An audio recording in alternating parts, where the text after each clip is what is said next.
Bien, eh bien, bonjour à toutes et à tous et bienvenue dans ce cours numéro 6 de cette série consacrée aux interactions entre atomes dans les gaz quantiques. Et c'est donc la dernière séance pour cette année et j'aimerais la consacrer à la caractérisation d'une résonance de Fano-Feshbach. Alors ces résonances de Fano-Feshbach, on avait commencé à les explorer ensemble lors de la dernière séance. Je vous rappelle de quoi il s'agit. Il s'agit de processus de collision à deux canaux. Vous avez un canal d'entrée, qui est un canal ouvert, qui est représenté en bleu sur cette figure, qui correspond au canal dans lequel les deux particules en collision arrivent. Et puis, a priori, ce canal, s'il était tout seul, conduirait à une certaine diffusion entre les particules, caractérisée à basse énergie par une longueur de diffusion que j'ai appelée ABG, BG pour background en anglais, c'est la notation habituelle, donc je n'ai pas voulu la changer. Mais il y a en plus, c'est ça qui cause la résonance, un canal fermé, représenté en rouge sur ce diagramme. Alors l'énergie asymptotique du canal fermé est bien supérieure à l'énergie du canal ouvert, et plus précisément à l'énergie cinétique des particules dans le canal ouvert.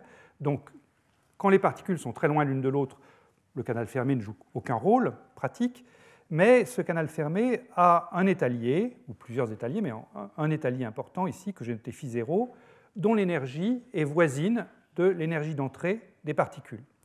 Et à ce moment-là, eh bien, il peut y avoir, s'il y a un couplage entre les deux canaux, couplage dont on va préciser la nature un peu plus tard, s'il y a un couplage entre les deux canaux, eh bien, la particule relative peut passer dans l'étalier, faire quelques allers-retours, ou beaucoup d'allers-retours dans l'étalier, avant de ressortir finalement sur le canal ouvert. Et ce passage via l'étalier φ0 crée un déphasage de l'onde réfléchie par rapport à l'onde incidente. Et ce déphasage, donc, qui peut être important, est la source de la résonance de Fano-Feshbach.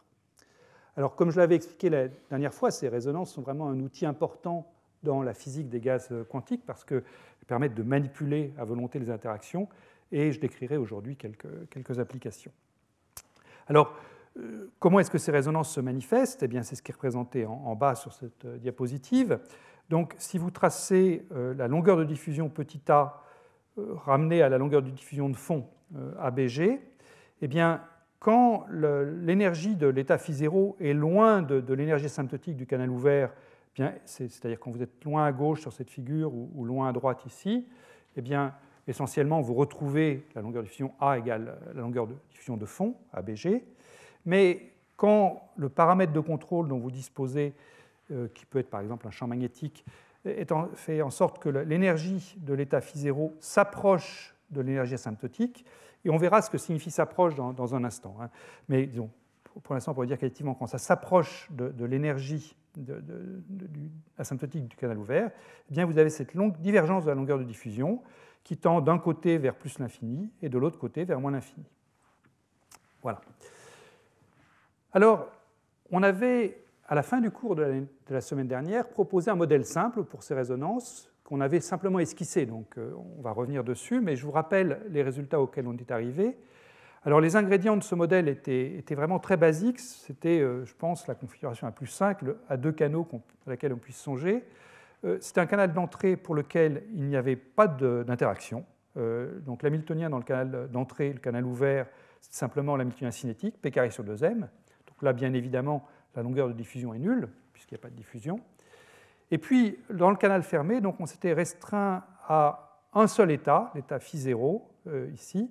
Et la manière de décrire cet état φ0, eh bien, ce qu'on avait fait, c'est qu'on avait utilisé la notion de potentiel séparable, qui est une notion très économique pour décrire justement ce problème à un état. Donc, on avait un potentiel séparable pour le canal fermé et un couplage donc, que j'avais noté W chapeau entre les deux canaux. Et le paramètre de contrôle, à ce moment-là, eh c'est simplement l'énergie EF de l'état φ0 par rapport à la valeur E égale 0, qui est par définition l'énergie du canal ouvert quand vous avez une énergie cinétique nulle. La manière pour décrire un état global du système, c'est donc un spinner à deux composantes qui décrit les amplitudes de probabilité d'être dans le canal ouvert et dans le canal fermé. Donc, dans le canal ouvert, c'est psi, qui est une fonction de carré sommable, ou une fonction qui se comporte comme une onde plane à l'infini. Et puis, sur le canal fermé, c'est phi, et phi, c'est simplement par définition de ce potentiel séparable associé à phi0. Phi, c'est simplement phi0 fois un nombre complexe alpha. Donc la caractérisation de l'état, c'est finalement la connaissance de cette fonction psi ici, et puis la connaissance du nombre complexe alpha. Alors, on avait, la dernière fois, résolu le problème de diffusion. Ce n'était pas très compliqué. Hein. On avait résolu le problème de diffusion, et on avait obtenu donc l'expression exacte, sans approximation, en dehors de celle qui consiste à poser le modèle, donc sans approximation, on avait retrouvé l'expression de l'amplitude de diffusion f de k. Cette amplitude de diffusion f de k, qu'est-ce qu'elle fait intervenir? Bien, elle fait intervenir l'énergie EF donc, de l'état phi0 dans le canal fermé, qui est notre paramètre de contrôle, comme je disais. Elle fait intervenir l'énergie E, l'énergie cinétique qu'ont mes particules dans le canal ouvert, qui est donc E égale h bar 2 K2 sur 2 fois la masse réduite mR, ici. Donc je décris ce qui se passe quand j'ai une onde incidente pour ma variable relative en puissance moins IKR, hein, K c'est le nombre d'ondes. Et puis j'avais deux fonctions qui apparaissaient, la fonction G de K, qui est ici, qui apparaît ici au numérateur et qui apparaît au dénominateur, et puis la partie delta EF de K, ici. Alors G de K. G de K, c'est simplement l'élément de matrice du couplage W entre canal ouvert et canal fermé, pris en sandwich entre, à droite, l'état phi0, donc l'état du canal fermé, et puis à gauche, un vecteur d'onde K, l'onde plane de vecteur d'onde K. Si vous préférez utiliser des notations en fonction d'onde, eh bien c'était donc l'intégrale sur tout l'espace des 3 R' de phi0 de R', W de R', et puissance moins IKR'. Je mets un coefficient proportionnel ici parce qu'il y avait aussi la masse et h bar qui intervenaient, mais je vous renvoie au cours de la dernière fois si vous voulez avoir l'expression exacte avec le coefficient de proportionnalité. Alors, on avait supposé que le produit W0 était isotrope dans l'espace, ce qui veut dire que G de K ici est également isotrope, ne dépend que du module de K, mais pas de la direction de ce vecteur d'onde. Donc ça, c'est le premier ingrédient qui intervenait dans cette amplitude de diffusion, G de K. Et puis ensuite, on avait aussi delta EF de K qui apparaissait, qu'on va interpréter physiquement dans ce cours.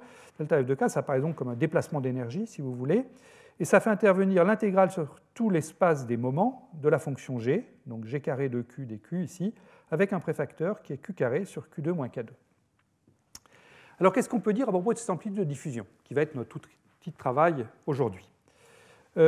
Première chose, avant de même que je montre ce que j'ai fait apparaître, donc je le fais disparaître, première chose, c'est que quand vous regardez la partie imaginaire de 1 sur F, donc vous prenez l'inverse de ce qui est écrit ici, donc la partie imaginaire, le terme imaginaire, c'est ce terme-là, moins IK G carré divisé par G carré, c'est donc moins IK. On retrouve le moins IK qu'il nous faut pour que le terme optique soit assuré. J'ai affaire à des diffusions dans l'onde S, et j'ai bien la bonne partie imaginaire. Donc sur ce plan-là, le théorème optique, l'unitarité de la physique quantique est bien vérifiée. Ensuite, donc, qu'est-ce qu'on peut extraire de l'amplitude de diffusion? Eh bien, la première chose qu'on peut extraire, c'est la longueur de diffusion. Pour ça, il suffit de prendre l'expression de f de k et de faire tendre k vers 0.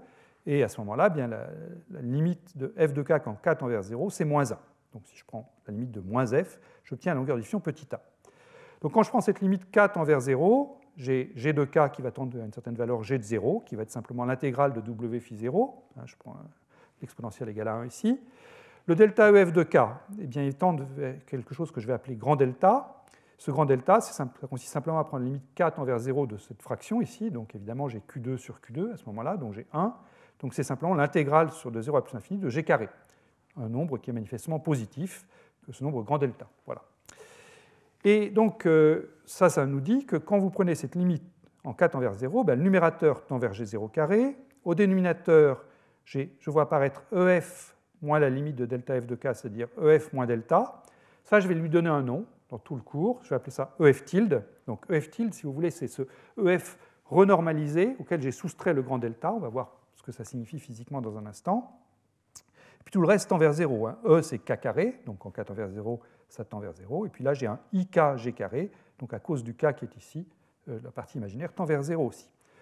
Voilà, donc résultat pour la longueur de diffusion, une constante qui dépend de la force du couplage entre les deux le canal libre et le canal lié, G0 carré, et puis le dénominateur EF tilde, qui est donc mon paramètre de contrôle.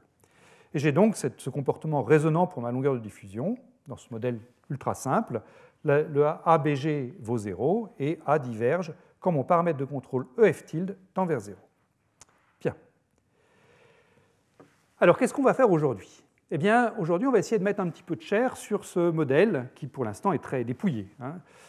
Donc, j'aimerais qu'on comprenne les effets physiques qui sont décrits par ce modèle, comprendre le domaine utile pour les différents paramètres, qu'est-ce que je peux m'autoriser pour EF tilde, qu'est-ce que je peux m'autoriser pour la force du couplage, donc pour la valeur de cette énergie grand delta.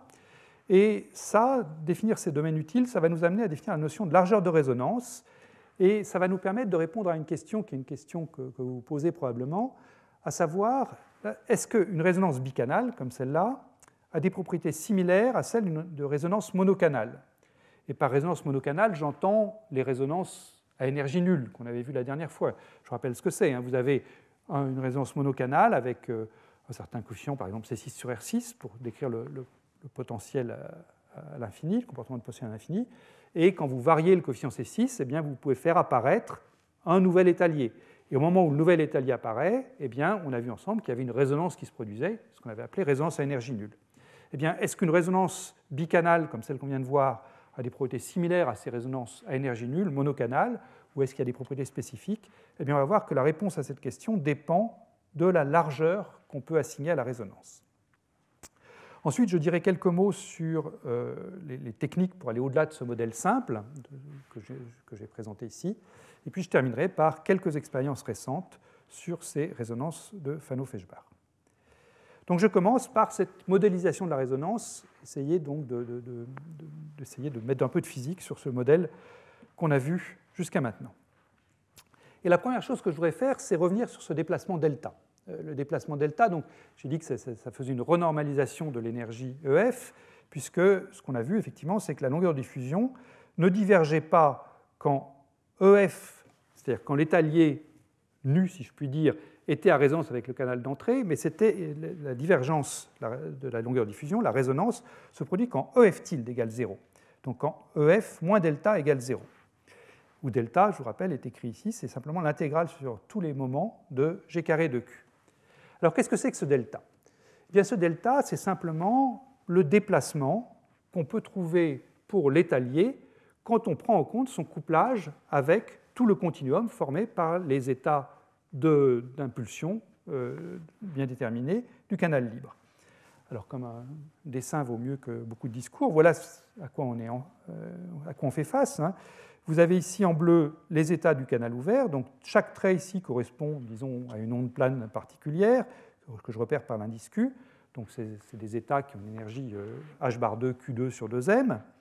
Et puis, j'ai mis quelque part un étalier phi0 à une énergie EF.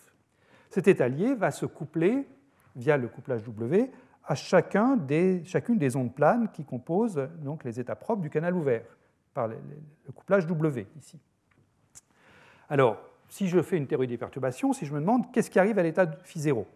Alors, à l'ordre 1 des perturbations, il ne se passe rien, puisque l'élément de matrice de l'opérateur W, par hypothèse, entre phi0 et phi0 vaut 0. W se contente de coupler canal ouvert et canal fermé, mais il n'a pas de couplage à l'intérieur, ni du canal fermé lui-même, ni du canal ouvert lui-même. Donc, il faut que je regarde à l'ordre 2 des perturbations. Et vous savez tous qu'à l'ordre 2 des perturbations, quand vous avez deux niveaux d'énergie comme ça, quand vous les couplez, ces niveaux se repoussent. Donc, l'état phi0 qui est ici, eh bien, si je prends en compte le couplage avec les états qui sont au-dessus de lui, ça va avoir tendance à l'abaisser. Et puis, si je prends en compte le couplage avec les états qui sont en dessous de lui, ça va avoir tendance à le faire monter. Alors, si je mets cet état phi0 assez haut, je ne peux pas dire ce qui va le gagner, ça tout dépendra de la fonction G de Q que je vais mettre. Mais si je mets l'état EF assez bas, alors là, c'est assez simple de faire une théorie des perturbations systématique, et on trouve que le résultat de la théorie des perturbations, c'est simplement que l'état phi0 est abaissé, parce que finalement, il a beaucoup plus d'états au-dessus de lui qu'en dessous de lui, donc c'est ceux qui sont au-dessus qui gagnent, ça l'abaisse, et ça l'abaisse précisément de cette quantité delta. Donc, je ne le fais pas sur les diapositives, mais c'est fait dans les notes. Si vous faites une théorie des perturbations au deuxième ordre par rapport à la perturbation W, eh bien, vous pouvez montrer que l'état phi0 est abaissé de la quantité delta. Et donc, à partir de maintenant, je dirais que l'énergie de l'état phi0, c'est en fait EF tilde et pas EF, puisqu'il faut prendre en compte, évidemment, ce couplage. Et ce qu'on va voir plus profondément, c'est que ce déplacement delta, eh bien, c'est un bon paramètre pour caractériser la force du couplage W. Un grand couplage W signifiera donc une grande fonction G de Q, puisque G de Q, je vous rappelle, est directement proportionnel à W. Donc un grand couplage W sera une grande fonction G de Q, donc un grand déplacement delta. Et quand on caractérisera la largeur d'une résonance, eh bien, ce sera à partir de delta qu'on pourra le faire, comme vous le verrez dans quelques minutes. Alors, j'avais, la semaine dernière, regardé une partie du problème de l'équation aux valeurs propres dans le modèle qu'on avait considéré, puisqu'on s'était intéressé aux états de diffusion, donc aux états d'énergie positive. Il y a évidemment une autre contrepartie au problème de la résolution aux valeurs propres, c'est est-ce qu'il y a des états liés? Alors, on peut repartir de l'équation de Schrödinger à deux canaux que j'avais écrite la dernière fois et faire une résolution directe de cette équation pour trouver s'il y a ou non des états liés. C'est fait dans l'appendice des notes écrites que vous avez, donc ça, je ne vais pas le faire ici en détail. Je vais faire une méthode plus économique que je vais faire en deux temps, une que je vais faire tout de suite très simple, et puis une qui sera un petit peu plus élaborée, qui viendra dans la suite. Alors la méthode très simple ici consiste à se limiter aux très basses énergies, donc au très bas E étant proportionnel à K carré. À ce moment-là, cette méthode très économique consiste à simplement regarder les pôles de l'amplitude de diffusion, donc en se limitant à l'ordre 1 en K. Donc je reprends mon amplitude de diffusion que j'ai déjà écrite tout à l'heure, G carré divisé par ce dénominateur ici, et je ne vais pas aller à l'ordre 0 en K qui me donnait simplement la longueur de diffusion, je regarde à l'ordre 1 en K ce qui se passe, et je regarde ces pôles d'amplitude de diffusion. Je vous rappelle que les pôles d'amplitude de diffusion, ça on l'a dit plusieurs fois, hein, les pôles d'amplitude de diffusion correspondent précisément aux états liés. Donc si je vais à l'ordre 1 en K, qu'est-ce que j'obtiens? Eh bien, G carré de K au numérateur, par exemple, je peux le remplacer par G0 carré, parce qu'on peut montrer facilement que le développement de Taylor de G de K ne fait intervenir que des termes d'ordre 2, 4, etc., des termes d'ordre pair en K. Donc le numérateur, c'est simplement G0 carré. Au dénominateur, delta EF de K, même motif, même punition, delta EF de K fait intervenir l'ordre 2 en K, donc je peux le remplacer par sa valeur grand delta. Donc là, je me retrouve avec EF moins delta, c'est-à-dire EF tilde. Grand E, eh bien lui, il est d'ordre 2 en K, donc je l'oublie aussi. Et il me reste simplement finalement moins IK, G0 carré. Donc mon amplitude de diffusion, c'est G0 carré, constante, divisé par EF tilde moins IK, G0 carré. Donc là, si je dois chercher les pôles de ça, ben c'est bien simple. Hein, il y a un pôle unique, qui est K égale moins I EF tilde sur G0 carré.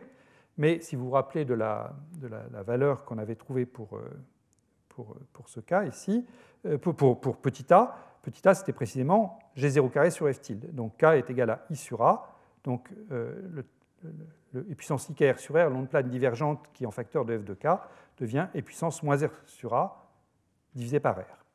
Et ça, c'est acceptable comme état lié si et seulement si A est positif. Donc on retrouve un régime que je peux qualifier d'universel, parce que c'est également celui qu'on avait trouvé pour le pseudo-potentiel, c'est également celui qu'on avait trouvé dans les résonances à énergie nulle.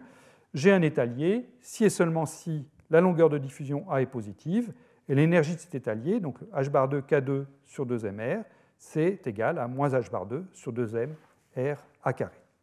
Alors je résume ce résultat-là sur cette diapositive, où j'ai tracé donc en fonction de EF tilde égale EF moins delta, l'énergie renormalisée de mon état lié, la longueur de diffusion d'une part, qui donc diverge quand EF tilde vaut 0, elle est positive quand EF tilde est négatif, c'est-à-dire quand l'état lié est en dessous de la limite de dissociation, et la longueur de diffusion est négative quand l'état lié est au-dessus de la limite de dissociation. Et puis, l'énergie de mon état lié, elle, eh bien, l'état lié n'existe pas si EF tilde est positif, parce qu'à ce moment-là, A est négatif, donc le critère précédent me dit que le puissance moins R sur A n'est pas normalisable. Et en revanche, l'état lié existe quand EF tilde est négatif, et son énergie dans ce régime universel, régime qui a consisté à développer à l'ordre 1 en K seulement l'amplitude de diffusion, eh bien, son énergie étant moins H bar 2 sur 2mR à 2. Voilà. Et le travail qu'on va faire sur la largeur de la résonance qui va venir, c'est de savoir sur quelle plage de EF tilde j'ai le droit d'appliquer cette loi universelle, qui est cette loi qu'on trouve pour le pseudo-potentiel, cette loi qu'on trouve pour les résonances à énergie nulle. Bien, alors maintenant, j'aimerais qu'on précise un petit peu les paramètres qui sont physiquement pertinents pour notre problème. Mon modèle, était très général, il aurait pu s'appliquer à n'importe quoi. Ça pourrait être des collisions entre particules élémentaires, entre nucléons. Mais nous, ce qui nous intéresse, c'est quand même des interactions entre atomes froids, interactions régies par le problème de Van der Waals. Donc, il s'agit maintenant de remettre les paramètres de la physique atomique dans ce modèle. Et on sait que la physique atomique nous fournit une longueur caractéristique, qui est la longueur de Van der Waals, et une énergie associée, qui est l'énergie de Van der Waals. Une longueur énergie qu'on avait introduite il y a quelques semaines. La longueur de Van der Waals, je vous rappelle ce que c'est simplement 2 fois la masse réduite C6 sur h bar 2 à la puissance 1 quart, avec un quotient ennemi devant. Donc ça, c'est directement lié au C6 et à la masse de mes particules. Et l'énergie de Van der Waals, c'est l'énergie associée à ce rayon, c'est donc h bar 2 sur 2mr, fois le rayon au carré. Alors, comment est-ce que je vais injecter ces paramètres physiques dans mon modèle? Alors, déjà, la première chose que je peux dire, c'est dans mon modèle, j'ai pris une longueur de diffusion nulle dans le canal ouvert, j'ai dit que l'énergie était purement cinétique, mais dans la vraie vie, si je puis dire, je peux m'attendre à ce que y ait une longueur de diffusion de fond qui soit de l'ordre du rayon de Van der Waals. Donc il va falloir que je compare les longueurs de diffusion que je vais trouver au rayon de Van der Waals, et puis me dire que si mon modèle me prédit quelque chose qui est beaucoup, beaucoup plus petit que le rayon de Van der Waals, vraisemblablement la prédiction du modèle n'est pas très pertinente, parce qu'il y a probablement une longueur de diffusion de fond qui est de l'ordre du rayon de Van der Waals quelque part. Et puis donc, ce que je dois faire aussi, c'est comparer mes énergies que je trouve à l'énergie de Van der Waals.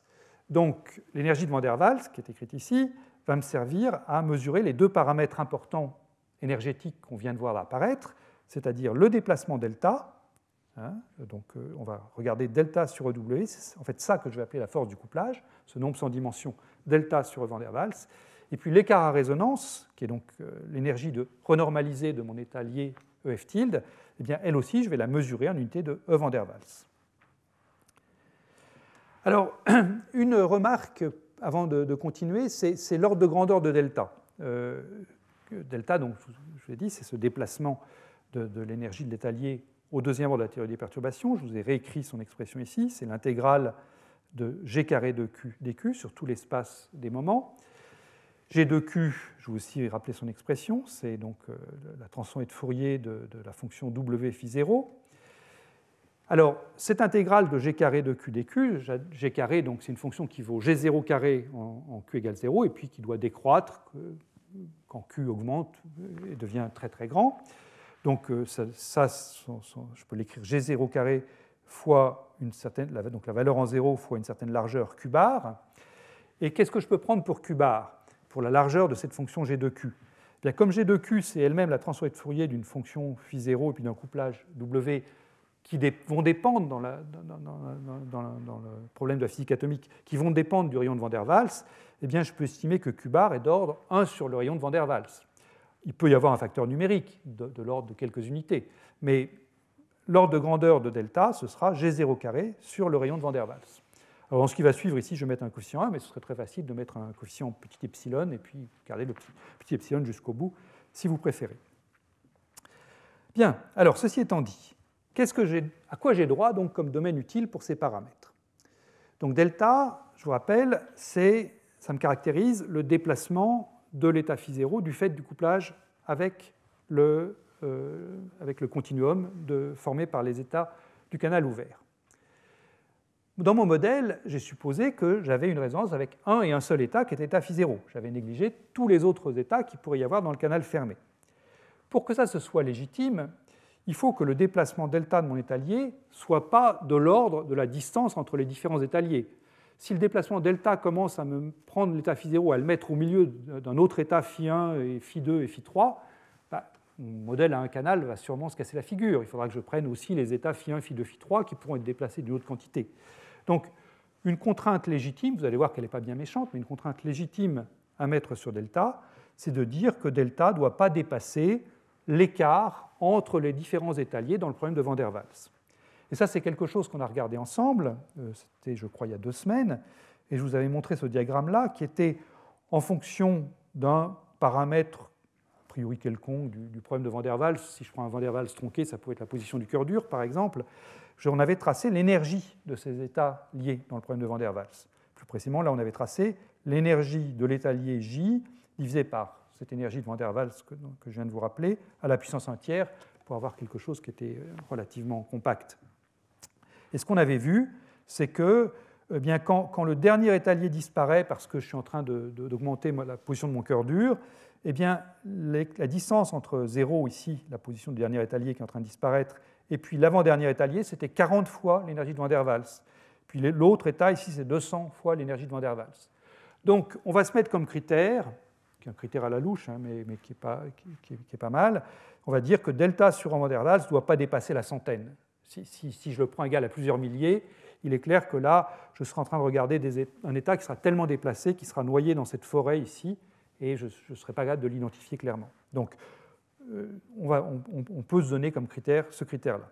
Vous allez voir qu'il est tout à fait bien légitime quand je mettrai des chiffres expérimentaux. Deuxième critère, c'est donc le critère sur la longueur de diffusion. Je vous ai dit que la longueur de diffusion, dans notre modèle, elle tend vers 0. Quand l'énergie EF tilde est très très grande, à gauche et à droite, quand je suis hors résonance, elle tend vers 0. Mais j'ai une longueur de diffusion naturelle pour le canal ouvert qui est de l'ordre du rayon de Van der Waals. Et donc, le modèle que je fais là, a priori, je m'attends à ce qu'il soit pertinent quand ma longueur de diffusion petit a domine la longueur de diffusion naturelle. Donc ça veut dire que sur le diagramme que je vous ai donné tout à l'heure, avec cette longueur de diffusion qui est donnée par moins G0 carré sur F tilde, deux branches d'hyperbole, hein, eh bien, il y a un domaine qui est un domaine acceptable, qui est le domaine où A est plus grand que le rayon de Van der Waals ici, ou plus petit que moins le rayon de Van der Waals là, dans la partie A négative. Mais en tout état de cause, la zone grisée ici est un peu dangereuse parce que vraisemblablement, la longueur de diffusion de fond va dominer par rapport à ce que mon modèle me prédit.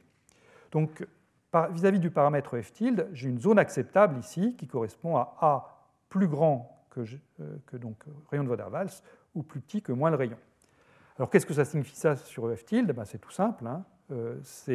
Si vous vous dites que cette quantité-là, moins G0 carré sur F tilde, doit être supérieure en valeur absolue à E Van der Waals, hein, rayon de Van der Waals, eh bien, il suffit vous mettez le rayon de Van der Waals ici et puis vous inversez pour avoir F tilde. Ça veut dire que F tilde ne doit pas dépasser G0 carré sur le rayon de Van der Waals. Et ça, on vient de voir que c'est l'ordre de grandeur de delta. C'était le résultat de la diapositive précédente, si je reviens en arrière. Enfin, oui, je vais y arriver. Voilà, on avait dit que delta était d'ordre G0 carré sur rayon de Van der Waals. Donc, je reviens par ici. Ce qu'on est en train de dire là, c'est que donc, EF tilde ne doit pas dépasser delta, ici. Donc, delta, lui, ne doit pas aller plus loin que la centaine de E Van der Waals, et une fois que j'ai fixé delta, EF tilde ne doit pas dépasser delta lui-même en valeur absolue. Bien, alors une fois que j'ai précisé maintenant les paramètres donc, pour que mon modèle soit pertinent, je voudrais donc définir ce que je vais appeler résonance large et résonance étroite et voir en quoi cette définition est pertinente. Et la réponse est simple. Une résonance large, ce sera une résonance telle que delta sur Van der Waals, c'est grand devant 1. Je vous ai dit qu'il ne doit pas dépasser 100, mais il y a de la place entre 1 et 100. Et une résonance étroite, eh bien, ce sera une résonance telle que delta sur Van der Waals, c'est petit devant 1. Et le régime delta sur Van der Waals de l'ordre de 1, eh bien, c'est le régime intermédiaire. Voilà. Delta étant, je vous rappelle, ce déplacement ici du niveau phi0. Alors, il y a pas mal de critères qu'on peut trouver dans la littérature pour caractériser les résonances larges et les résonances étroites. Il y a un critère qui est très souvent utilisé, qui a été introduit par Sheng-Shin et co-auteurs en 2010 dans un article de revue que j'ai déjà cité, et c'est un paramètre qu'ils appellent SRS. Alors SRS est assez compliqué dans leur définition parce qu'il fait intervenir des facteurs de Landé de différents niveaux, des champs magnétiques, mais quand vous essayez de tout dépouiller, eh bien vous constaterez que le SRS qui est introduit par Shin et al. N'est rien d'autre que ce rapport delta sur EW, à un facteur à quelques pourcents près. Et Shin et al. Donne un tableau de valeurs de SRS, donc de delta sur EW. J'ai remis quelques valeurs dans les notes. Une résonance très célèbre en physique atomique, c'est la résonance de Feshbach du lithium-6, c'est celle qui est très utilisée pour étudier le passage du régime BCS au régime condensation de Bose-Einstein dans des gaz de Fermi en interaction forte. Eh bien, SRS vaut 60, donc delta sur EW vaut 60, eh bien, ça rentre bien dans ce que j'appelle une résonance large, mais qui ne dépasse pas la valeur de 100, qui serait trop grande, parce que là, mes états se mélangeraient. Une autre résonance qui est la première qui a été vue, celle que je vous ai montrée la semaine dernière, vue dans le groupe du MIT de Wolfgang Ketterle, première résonance de Feshbach, eh bien, c'est une résonance étroite, S-res valait 0,1, donc était nettement plus petit que 1. Voilà. Et puis, vous avez donc dans les notes quelques résonances pour des alcalins, et vous en avez donc des larges et des étroites. Et voilà. Et si vous voulez en voir plus, je vous renvoie vers l'article de Sheng-Shin et al. Alors, en quoi ce critère-là est pertinent? Pourquoi est-ce que je prends ça et pas autre chose? Eh bien, on va revenir à la recherche des états liés, mais on va aller un cran plus loin que ce qu'on a fait tout à l'heure. Donc, je reprends mon expression pour l'amplitude de diffusion, g carré de k divisé par ce dénominateur ici, et puis on va aller à l'ordre 2 en k. Tout à l'heure, on était à l'ordre 1, on va aller à l'ordre 2. Alors, je vous rappelle comment ça se passe. À l'ordre 0, je néglige tout ce qui dépend de k là-dedans. J'ai simplement g0 carré sur f tilde, c'est la longueur de diffusion. À l'ordre 1, c'est ce qu'on a fait tout à l'heure pour trouver ce que j'ai appelé le régime universel. Le seul terme pertinent en k, c'était le moins ik g0 carré, ici. Ça me donnait le pôle en k égale IA, la loi universelle en h bar 2 sur 2mr à 2. Maintenant, allons à l'ordre 2 en k. Donc à l'ordre 2 en k, je vais avoir deux types de termes. Les premiers termes que je vais voir apparaître, c'est les termes du développement de Taylor de g carré, ou alors de delta EF de k, ici. C'est des termes que je peux écrire sous la forme G0, 1 plus nu fois K2, delta plus 1 plus nu prime fois K2. Ou, par analyse dimensionnelle, et je peux dire que nu et nu prime sont de l'ordre du rayon de Van der Waals au carré. Et à moins d'avoir une pathologie, ils seront effectivement de cet ordre-là.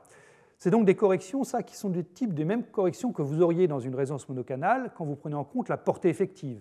Je vous rappelle que la portée effective, c'est quelque chose quand vous prenez 1 sur f, c'est-à-dire quand vous regardez le dénominateur de ça, la portée effective vous dit que le terme d'ordre 0, c'est le moins 1 sur a, c'est ce qu'on vient de voir ici. Le terme d'ordre 1, c'est le moins ik, c'est celui que vous voyez ici. Et puis vous avez le terme d'ordre 2 qui est en 1,5 de la portée effective fois k carré. Donc les termes d'ordre 2 en k, c'est précisément les termes de portée effective. Et ceux que vous allez voir apparaître ici, ça créera des déviations à l'universalité, mais ce seront des déviations attendues, si je puis dire, ces déviations que vous auriez également dans un cas monocanal.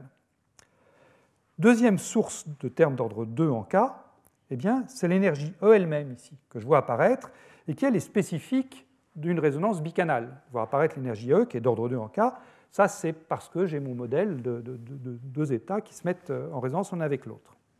Et donc, ce qu'on va faire maintenant, c'est de voir quelles sont les spécificités apportées par ce E-là, et c'est ça qui me permettra de dire si j'ai affaire à une résonance large ou une résonance étroite. Donc, je reprends, je cherche les pôles ici, donc les zéros ici du dénominateur, et je me demande si la présence de l'énergie E, qui est d'ordre 2 en K, au dénominateur est importante. Donc pour ça, il faut que je regarde si elle contribue de manière significative sur toute la plage pertinente de valeur de K. Les valeurs pertinentes de valeur pour K, c'est de K de l'ordre inférieur ou de l'ordre de 1 sur le rayon de Van der Waals. Quand K dépasse le rayon de Van der Waals, ça veut dire que j'ai une grande énergie cinétique, et là, à ce moment-là, les autres ondes partielles commencent à contribuer, donc de toute façon, ça n'a pas grand sens de se limiter à l'onde S. Donc je me limite à des K qui sont de l'ordre de 1 sur le rayon de Van der Waals, et je compare E, ici, qui est en K carré, à un autre terme de cette équation, qui est le terme linéaire en K, qui est lui ici, qui est donc le terme en IK G0 carré. Est-ce que le terme en K2 domine, ou au contraire est négligeable par rapport au terme d'ordre 1? Ça, c'est tout simple. Je prends K égale 1 sur le rayon de Van der Waals, donc ce terme d'énergie ici, c'est simplement h bar 2 sur 2m R Van der Waals au carré, c'est donc l'énergie de Van der Waals, et lui, IK G0 carré, eh bien, si je prends K égale 1 sur le rayon de Van der Waals, c'est G0 carré sur le rayon de Van der Waals, c'est donc delta. Donc, dire que E est importante ou pas par rapport à IK G carré ici, eh bien, c'est se demander si E Van der Waals est grand ou pas par rapport à delta. Et c'est exactement le critère que je vous propose. Donc, pour une résonance large, delta grand de E Van der Waals, eh bien, je vois que je vais pouvoir ignorer la contribution de E sur toute la plage utile de valeur de K, parce que ça, ce sera toujours beaucoup plus petit que ça. Donc, l'énergie ici ne jouera pas de rôle dans la détermination de mon pôle, je pourrais l'oublier complètement. J'aurai possiblement des corrections de type portée effective, mais je n'aurai pas de correction liée à la spécificité de la présence de E ici. En revanche, si j'ai une résonance étroite, alors la contribution de E au dénominateur sera essentielle, même si je vais chercher des cas petit devant 1 sur rayon de Van der Waals. Alors essayons de mettre ça un petit peu plus en valeur. Regardons ce qui se passe pour l'état lié. Donc, je vais négliger les corrections à G de K et les corrections à delta EF, corrections de type portée effective, pour me concentrer sur la contribution de E. Donc à ce moment-là, comment est-ce que je trouve les pôles de l'amplitude de diffusion qui me donnent l'énergie de l'état lié? Eh bien, comme j'ai des termes linéaires en K et des termes en K2, j'ai une équation de deuxième degré en K à résoudre pour trouver les zéros du dénominateur. Je vous le remontre, hein. Je cherche les zéros de ce dénominateur, là, donc j'ai des termes d'ordre 2 en K qui viennent du E, un terme d'ordre 1 en K qui vient de K ici. Et comme j'ai dit, je néglige la variation de delta EF et de G pour simplifier la vie. Donc, équation de deuxième degré, pour simplifier, je vais introduire une variable sans dimension grand X qui est K, la variable que je cherche, fois le rayon de Van der Waals, avec un moins I ici, puisque je cherche des valeurs imaginaires pures de K, donc je prends cette variable grand X qui doit être une variable réelle. Et donc j'ai une équation de deuxième degré, grand X2, plus un terme en X qui s'écrit avec un préfacteur delta sur E Van der Waals, et puis un terme constant, EF tilde sur E Van der Waals. Et je vous montre la résolution de cette équation de deuxième degré, que tout le monde sait faire, bien sûr. Dans deux cas, le cas d'une résonance large, delta sur E Van der Waals égale 20, donc c'est grand devant 1, et puis un cas d'une résonance étroite, delta sur E Van der Waals égale 0,1, petit devant 1. Dans le cas de la résonance large, EF tilde, qui varie, je vous rappelle, comme valeur raisonnable, entre moins delta et plus delta, donc là je m'intéresse à l'état lié, donc je m'intéresse aux valeurs négatives de F tilde, donc entre 0 et moins delta. Et ici je trace, eh bien, en pointillé, je trace la loi universelle moins h bar 2 sur 2m RA2. En trait continu, je trace la solution de l'équation du deuxième degré, et les deux coïncident.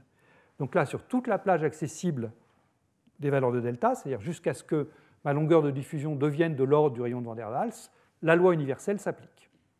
Voilà. Je vous rappelle que j'ai négligé les corrections liées à la portée effective de G, dues aux variations de G et de delta EF.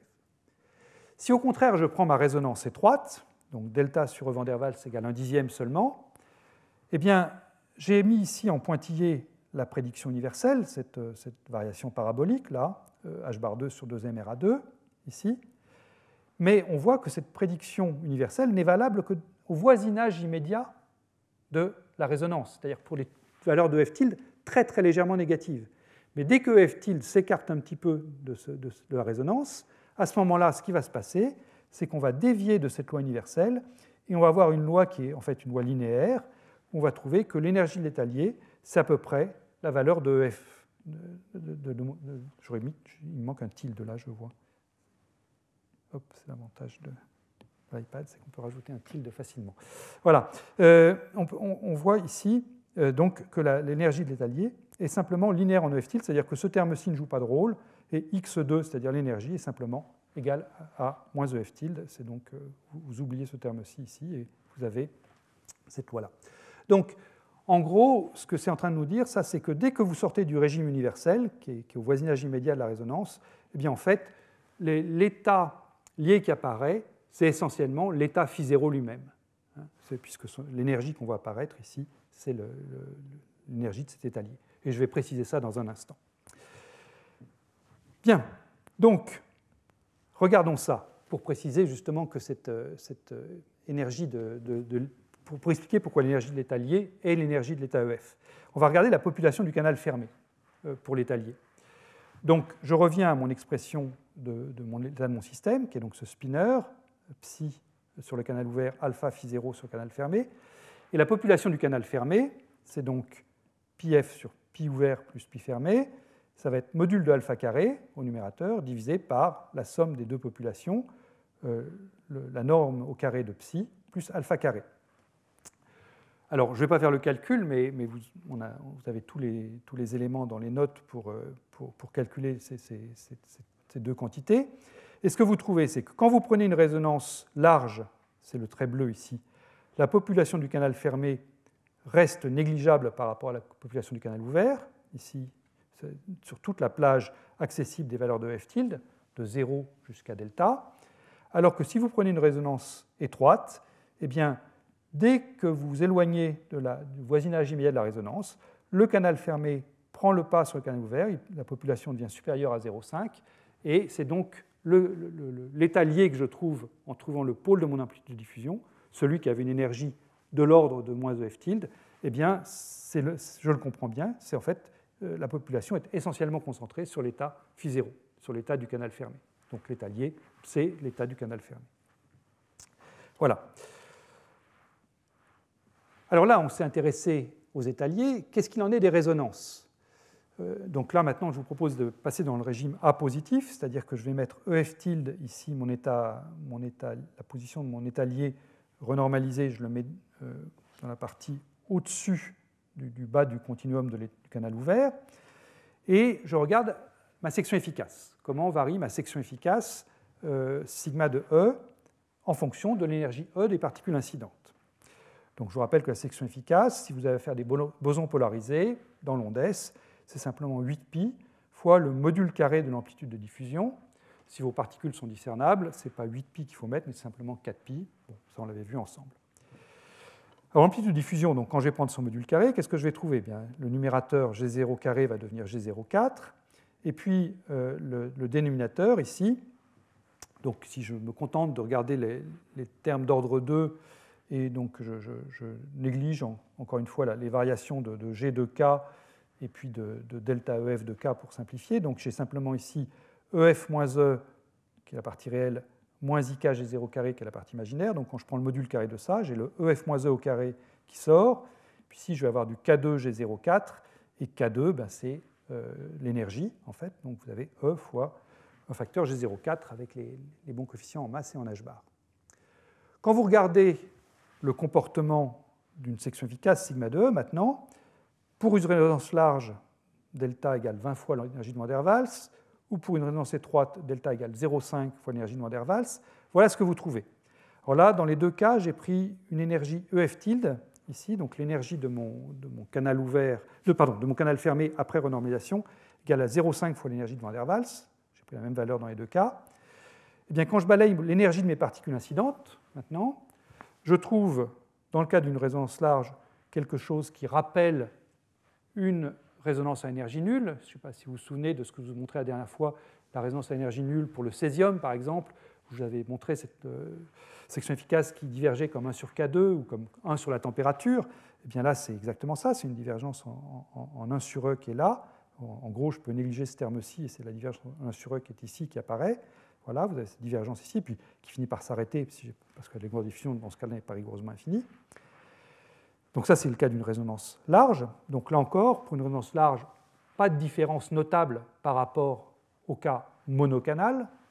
En revanche, pour une résonance étroite, là, il y a une différence importante par rapport au cas monocanal. Vous voyez que le terme en EF-E est très significatif et me cause donc une résonance ici à énergie non nulle, quand l'énergie E est de l'ordre de F tilde, ce qui vient minimiser ce terme-là au dénominateur. Vous avez une section efficace qui passe par un maximum à énergie non nulle pour mes particules incidentes, et puis qui redescend quand l'énergie s'abaisse. Donc ça rappelle un peu les résonances de forme qu'on avait vues pour des ondes partielles non nulles. Évidemment, là, je n'ai pas d'ondes partielles non nulles, mais c'est le fait que la résonance bicanale soit étroite qui crée cette résonance ici pour des énergies incidentes non nulles. Voilà. Donc, ça, c'est ce que je voulais vous dire sur cet aspect résonance large, résonance étroite. En gros, donc, le message à emporter, c'est que quand vous avez une résonance large, delta grand devant l'énergie de Van der Waals, eh bien, sur le domaine utile où la longueur de diffusion est significativement plus grande que la longueur de Van der Waals, tout se passe comme si vous aviez affaire à quelque chose de monocanal. En revanche, quand vous avez une résonance étroite, alors là, la spécificité bicanale est bien présente et on ne peut pas l'ignorer. Elle est essentielle, à la fois du côté de l'état lié et du côté des états libres, quand on va regarder la variation de la section efficace. Bien, alors après ce modèle simple, eh bien, j'aimerais dire un mot des modélisations plus quantitatives que vous trouverez dans la littérature, sans les développer, parce que là, ce seraient des calculs vraiment trop compliqués. Alors la première complication ou amélioration, selon le point de vue qu'on peut faire sur le modèle, c'est de prendre en compte les interactions dans le canal ouvert. Alors, c'est ce qu'on appelle l'approche résonance isolée standard dans la littérature, c'est-à-dire que vous gardez un canal fermé qui n'a qu'un seul état lié φ0, que vous pouvez toujours décrire par un potentiel séparable du type de ceux introduits par Yamaguchi. Mais pour le canal ouvert, là où tout à l'heure je prenais simplement une énergie cinétique, P carré sur 2m, donc un trait plat ici, maintenant vous pouvez lui mettre un potentiel et lui-même vous pouvez lui mettre des états liés si vous voulez. Donc on garde une modélisation à deux canaux avec un état psi à préciser, un état phi qui est simplement un coefficient complexe, soit φ0, et la recherche des états propres, aussi bien les états libres que les états liés, se fait par résolution donc de deux équations à deux inconnus, si vous voulez. Et la nouveauté par rapport au modèle de précédent, c'est qu'au lieu d'avoir ici simplement l'énergie cinétique dans le canal ouvert, vous avez maintenant H0 plus V, le potentiel bleu dessiné ici. Donc plus le couplage avec le canal fermé W phi égale psi, et puis une équation similaire à la précédente pour le canal fermé. Alors, la technique de résolution formelle n'est pas différente de ce qu'on avait vu ensemble. Ce qu'on trouve comme vraie valeur ajoutée à ce modèle, c'est que là, cette fois-ci, on a une longueur de diffusion de fond ABG dans ce canal associé au canal ouvert. Donc le résultat pour la longueur de diffusion, c'est plus simplement A égale deux branches d'hyperbole en fonction de la variable f tilde. Maintenant, j'ai un déplacement qui est la valeur de la longueur de diffusion de fond, qui correspond donc encore une fois au potentiel V qui est là. Le problème, c'est qu'on ne peut plus faire de calcul analytique explicite. Le coefficient grand C ici, qui vient se mettre devant le 1 sur f tilde, eh bien, il va faire intervenir l'opérateur de Green du canal ouvert. Et cet opérateur de Green du canal ouvert, je ne vais pas savoir le calculer, parce qu'il fera intervenir le potentiel V. Donc j'aurai une expression formelle, mais je ne saurais pas la traiter analytiquement, à moins de simplifier beaucoup le potentiel qui est là. Mais si je veux prendre un potentiel réaliste pour ce canal-là, eh bien, j'aurai l'opérateur de Green, et donc j'aurai une expression compacte formelle, mais que je ne saurais pas calculer comme ça ab initio. Voilà. Mais sinon, le déroulé des calculs est très voisin de ce qu'on a fait dans notre approche très simplifiée. Alors, si vous voulez avoir des résultats vraiment précis, cette modélisation dont je viens de parler en rajoutant un potentiel V dans le canal ouvert n'est pas suffisante. Si vous voulez vraiment faire une résolution qui vous donne une comparaison quantitative avec l'expérience, eh bien, il faut faire ce qu'on appelle une modélisation par canaux couplés, c'est-à-dire ne pas remplacer le canal fermé par simplement un potentiel séparable. Il faut prendre complètement en compte la dynamique dans le canal fermé, donc résoudre l'équation de Schrödinger à la fois pour le canal ouvert et pour le canal fermé. Et ça, évidemment, ça nécessite des aspects numériques importants que je ne vais pas présenter ici, mais je voudrais juste esquisser la manière avec laquelle on peut poser le problème. Alors, supposons que vous vous intéressiez à la collision de deux atomes alcalins, par exemple, de noyaux avec un spin nucléaire I égale 3,5.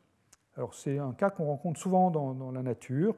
Si vous prenez le lithium 7, le sodium 23, le potassium 39, le rubidium 87, c'est leur cas, ils ont un noyau de spin 3,5, ce sont tous des bosons. Hein. Et supposons aussi que j'ai mis ces deux atomes qui sont en collision dans un champ magnétique parallèle à l'axe Z. Alors, comment est-ce que je peux traiter ça? Donc, la première chose à dire, c'est qu'il va exister plusieurs canaux pour une raison simple, c'est que l'état fondamental de chacun des atomes est dégénéré. Il est dégénéré à cause du spin du noyau, dont je viens de vous parler, et aussi à cause du spin de l'électron, S égale 1,5.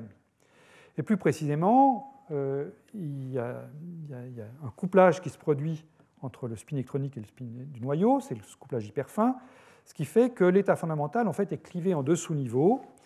Alors, vous avez donc un spin 1,5 pour l'électron, un spin 3,5 pour le noyau, donc vous additionnez un spin 1,5 et un spin 3,5, et avec un couplage du type S scalaire, ça vous fait deux sous-niveaux hyperfins, un sous-niveau hyperfin de moment cinétique 1 et un sous-niveau hyperfin de moment cinétique F égale 2.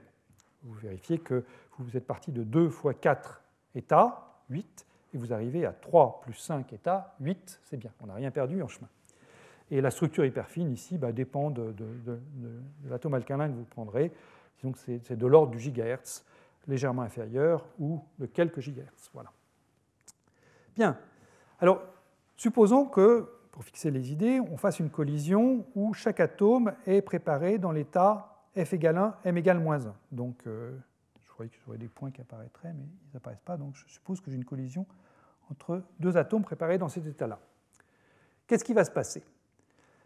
Alors, si on était pessimiste, on pourrait se dire, oh là, ça va être très compliqué, j'ai 8 états possibles pour cet atome-ci, 8 états possibles pour cet atome-là, donc ça fait 64 états possibles, et je vais avoir 64 canaux de collision couplés.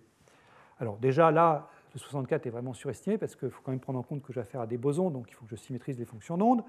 Mais même ça, ce serait trop pessimiste, même après symétrisation, parce qu'il y a quand même certaines quantités conservées, en fait, il y en a une quantité conservée, en présence du champ magnétique parallèle à Z, c'est la projection du moment cinétique total sur l'axe Z. Ça commute avec tous les opérateurs qui vont rentrer dans l'hamiltonien, au moins si je néglige les interactions magnétiques. Et cet opérateur, donc c'est quoi? C'est le spin de l'électron 1 plus le spin du noyau 1, S1Z plus I1Z, plus la même chose pour l'électron 2, noyau 2. Et donc si je prépare mon atome avec les deux atomes dans l'état M égale moins 1, je pars du canal M égale moins 2, et cet état-ci ne va se coupler qu'aux autres états qui sont également de M égale moins 2. Donc les 64 réduits par symétrisation, ce n'est pas ça qu'il faut que je regarde, il faut que je regarde combien est-ce que j'ai de canaux, en prenant en compte la symétrisation, qui correspondent à ce M égale moins 2. Tous ces canaux-là vont se coupler. Alors combien j'en ai? Eh bien, il y en a au total 5. Et les voilà, ils sont dessinés. Donc le canal dont je vous ai parlé, c'est lui. J'ai préparé mes deux atomes dans l'état M égale moins 1. Maintenant, vous pouvez préparer un atome dans l'état M égale moins 1 de la multiplicité du bas, la multiplicité F égale 1, ici, mais vous pouvez prendre le M égale moins 1 de la multiplicité du haut. C'est le quatrième en partant du haut, quand vous mettez un champ magnétique. Donc cet état-ci correspond aussi à grand M total égale moins 2. Et puis vous pouvez prendre plutôt M égale 0 ici, et M égale moins 2 là-haut. Ça fait aussi une somme totale égale à moins 2. Vous pouvez prendre ces deux-là égales à moins 1, et puis vous pouvez prendre 0 et moins 2 ici. Voilà, et ça, c'est les 5 possibilités pour faire du grand M égale moins 2. Donc ça vous fait 5 canaux couplés. Alors, vous pouvez remarquer que celui-ci a asymptotiquement une énergie plus basse que les 4 autres, puisque là, j'ai mis mes deux atomes dans l'état hyperfin du bas. Pour ces deux-là, il faut que je paye une fois l'énergie hyperfine, puisque j'ai promu un des atomes sur le niveau hyperfin du haut, et là, il faut que je paye 2 fois l'énergie hyperfine. Donc, ces 4 canaux-là sont des canaux fermés, alors que celui-là est un canal ouvert, le canal d'entrée. Voilà. Et puis après, il faut que vous mettiez vos 5 équations de Schrödinger sur votre ordinateur et que vous preniez en compte tous les couplages entre ces 5 canaux. Alors, à quoi ça ressemble? Eh bien, ici, je vous ai dessiné donc, des potentiels. C'est une des courbes tirées d'un vieil article de Murdick et co-auteurs. Donc, ici, je vous ai dessiné ces 5 courbes de potentiel. Donc, vous reconnaissez ici, quand R est grand, les états qu'on vient d'identifier. Donc, l'état du bas, c'est le canal ouvert dont je vous ai parlé. Puis ensuite, vous avez 2 états ici qui sont ceux qui sont une excitation hyper fine. Puis là, vous avez 2 états ici qui sont 2 excitations hyper fines. Donc les 5 canaux, c'est 1 plus 2 ici, ceux dont je vous parlais. Et quand mes atomes sont loin, eh bien, une bonne base pour diagonaliser l'hamiltonien, eh c'est la base que je vais appeler découplée, où je couple S1 avec I1 pour l'atome 1, S2 avec I2 pour l'atome 2, et puis j'identifie mes niveaux avec les atomes loin l'un de l'autre, donc tout se passe bien. Quand au contraire les atomes se rapprochent, eh bien, cette base-là n'est pas très commode. Là, une base préférable, c'est la base du spin électronique total, où je considère l'opérateur grand S égale S1 plus S2, et puis je le diagonalise. Pourquoi c'est une bonne base, ça?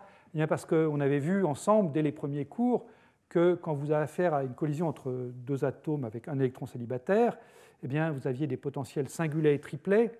Le potentiel singulet, c'est le potentiel qui donnait naissance à la liaison covalente. Le potentiel triplet, au contraire, était beaucoup plus faible. Donc, selon que le spin de mes 2 électrons S1 plus S2 vaut 1 ou 0, eh bien, je n'ai pas du tout le même potentiel à courte distance. Donc, c'est la bonne base, à ce moment-là, c'est plutôt une base où commencez par diagonaliser l'opérateur spin électronique total grand S. Puis, dans la foulée, vous pouvez diagonaliser l'opérateur spin nucléaire total grand I. Puis ensuite, vous recouplez tout ce petit monde.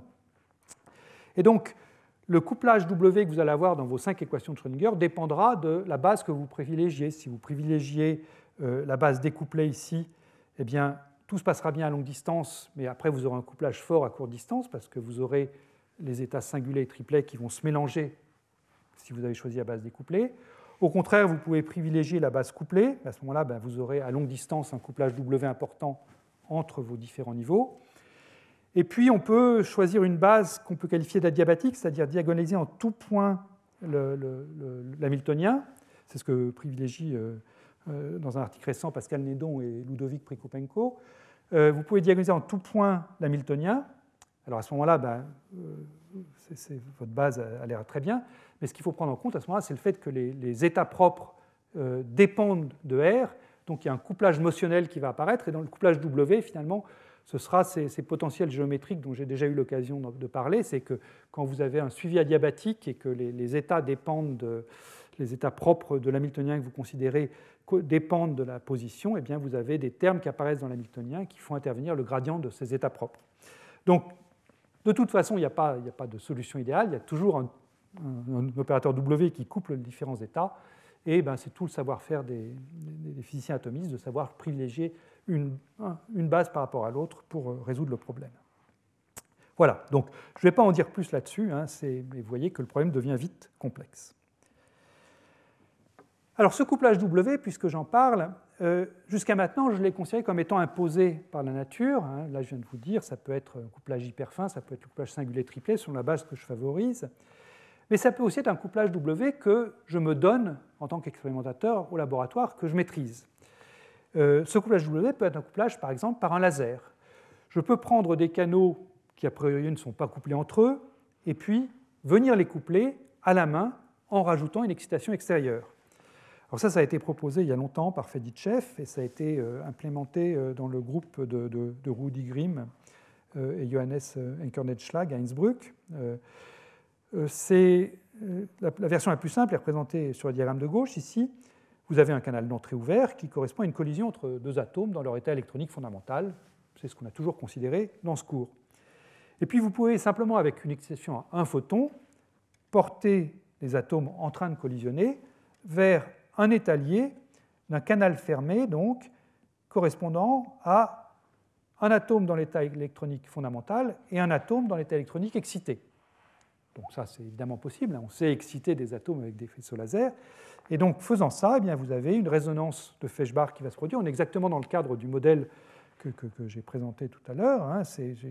J'ai mon couplage W qui maintenant va être réglable en réglant l'intensité du laser vers cet état phi0 ici. Et le désaccord, eh bien, ce sera l'énergie EF ou EF tilde, ce sera simplement l'écart à résonance du laser par rapport à l'étalier que je vise là-haut. Une version légèrement différente de ce même concept, ça consiste en deux lasers.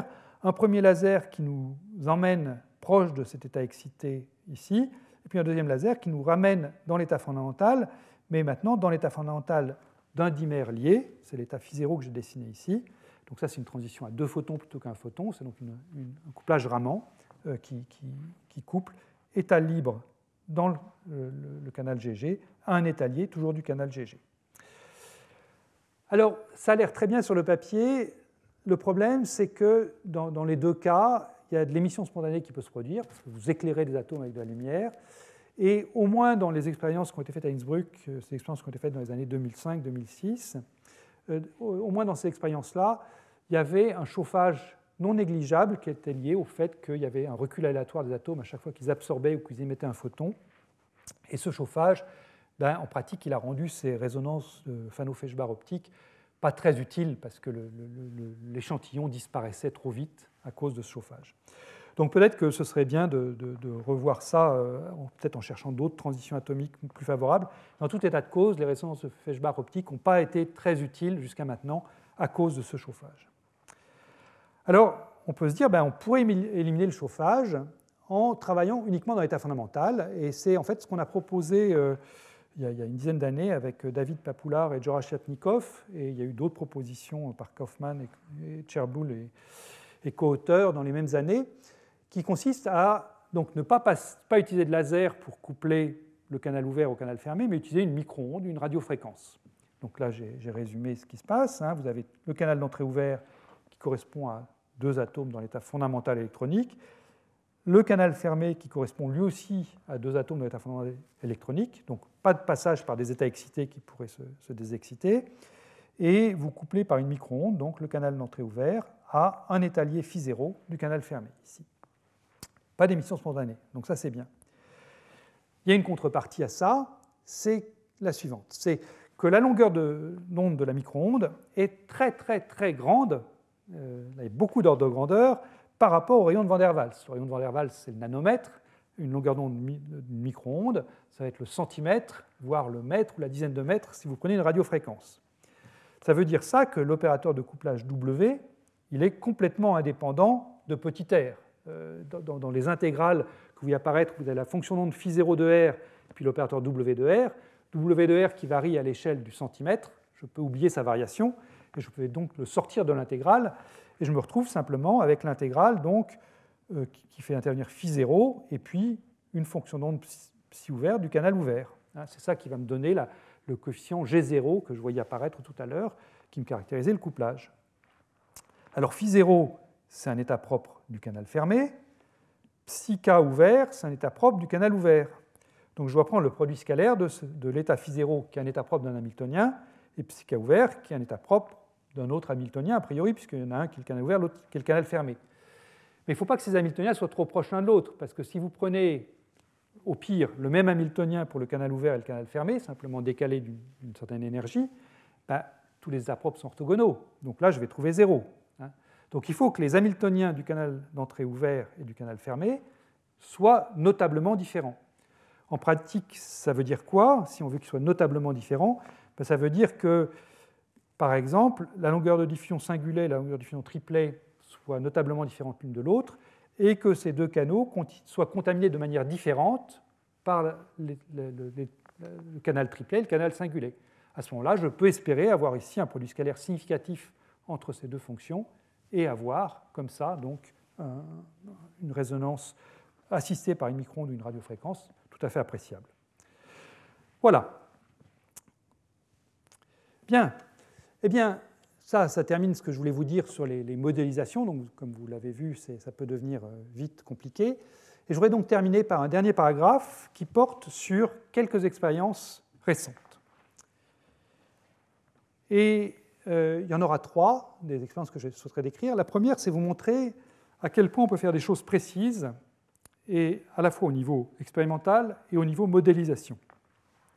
Alors l'expérience que je vous montre là, que je vais vous montrer là dans les 2 diapositives qui viennent, c'est une expérience qui a été faite à Boulder, dans le groupe de Junier et d'Eric Cornell, et publiée donc, il y a 1 an et demi maintenant. Donc ça consiste à prendre des atomes alcalins, potassium 39, préparés dans l'état F égale 1, M égale -1. C'est exactement le cas que j'ai décrit avec mes 5 canaux couplés. Donc vous êtes en terrain familier. Et on prépare donc ces atomes. On les prépare avec d'abord l'état lié, c'est-à-dire EF tilde, au-dessus du bas du continuum. Donc il n'y a pas d'état lié à ce moment-là, vis-à-vis de la résonance Feshbach, et on va balayer EF tilde pour l'amener en dessous. Donc on va partir d'une situation où il n'y a pas d'état lié pour aboutir à une situation où il y a un état lié. Et ça, si on le fait à une vitesse raisonnable, eh bien, on peut, comme ça, faire un transfert adiabatique de l'assemblée purement atomique, qui était ici de 100 000 atomes, à peu près, 5 atomes. On peut faire un transfert adiabatique entre l'assemblée d'atomes, des monomères, si vous voulez, à une assemblée de dimères. C'est-à-dire que les atomes vont s'apparier gentiment, chacun va trouver un partenaire pour former un dimère. Alors, pas chacun, l'efficacité n'est pas de 100%, mais l'efficacité est tout à fait appréciable. Vous partez de 10 puissance 5 atomes, et vous aboutissez à 10 puissance 4 dimères, donc 2 10 puissance 4 atomes appariés. Donc ça veut dire que vous avez 20% d'efficacité pour formation de dimères en faisant ça. Ensuite, on élimine tous les atomes restants avec un faisceau lumineux pousseur pour ne garder donc qu'une assemblée d'environ 10 000 dimères. Et après, eh bien, on va faire de la spectroscopie sur ces dimères pour voir le lien entre l'énergie du dimère, l'énergie de l'état lié, qu'on a beaucoup étudié aujourd'hui, et puis la longueur de diffusion. Voir si oui ou non on est dans le régime universel, par exemple. Alors comment est-ce qu'on fait la spectroscopie du dimère? Eh bien, une fois qu'on a fait ces 10 puissance 4 dimères, eh bien, on va les casser. Et on les casse en appliquant une radiofréquence qui va prendre les dimères donc, qui sont préparés dans l'état F égale 1 plus F égale 1 pour les faire passer dans l'état libre F égale 1 plus F égale 2. Donc vous avez vos dimères qui sont liés, et puis vous allez amener avec votre radiofréquence une énergie qui est suffisante à la fois pour passer de l'état hyperfin du bas à l'état hyperfin intermédiaire, enfin de 1,1 à 1,2, et puis aussi il faut apporter l'énergie supplémentaire ici, qui est l'énergie de liaison du dimère. Et donc c'est ça qu'on veut mesurer. Alors voilà à quoi ça ressemble. Donc pour l'instant, on peut regarder la figure en haut à droite ici. Donc la figure en haut à droite, vous avez deux courbes, en noir et en bleu. La courbe en noir ici, ben ça c'est simplement la résonance atomique. Donc quand vous balayez votre radiofréquence, vous avez ici à la valeur nulle, en fait c'est une valeur recalibrée, mais c'est donc l'énergie hyper fine, vous avez un signal atomique qui est donc très piqué sur cette résonance, ici 0. Donc ça vous permet de calibrer précisément votre radiofréquence, ici. Voilà. Et puis en bleu, donc, c'est le signal qui correspond, qu'il faut pour casser les dimères. Alors vous notez tout de suite que la forme de la courbe bleue n'est pas du tout la même que la forme de la courbe noire. Ça se comprend assez bien, c'est une physique simple. Quand vous prenez un atome isolé, qui est donc dans l'état hyperfin du bas, et que vous voulez, avec un photon radiofréquence, le faire passer dans l'état hyperfin du haut, il faut fournir, si l'atome isolé est initialement au repos, il faut fournir juste l'énergie nécessaire pour changer l'état interne. Si vous essayez d'envoyer pas assez d'énergie, ben rien ne va passer. Mais si vous envoyez trop d'énergie, rien ne va se passer non plus, parce que votre atome passe dans l'état excité, enfin pas dans l'état excité, mais dans l'état hyperfin du haut, mais il ne peut pas se mettre en mouvement, parce que l'impulsion du photon que vous avez envoyé, du photon radiofréquence, est complètement négligeable. Donc, si vous avez trop d'énergie, ben, votre atome ne va pas pouvoir absorber ce photon, parce qu'il n'y aurait pas conservation d'énergie et d'impulsion.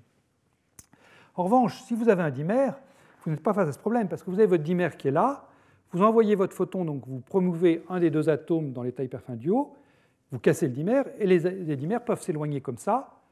L'impulsion totale est nulle, puisqu'il y en a un qui part avec l'impulsion P, l'autre avec l'impulsion moins P. Et donc vous pouvez conserver à la fois l'énergie et l'impulsion, même si vous envoyez trop d'énergie par rapport à ce qu'il faut pour juste casser le dimère. Donc c'est pour ça que votre courbe ici ne redescend pas à 0 tout de suite, mais elle descend à 0 gentiment. Alors pourquoi elle descend à 0, ça, il faut modéliser proprement la collision, mais en tout cas, il n'y a pas une résonance stricte.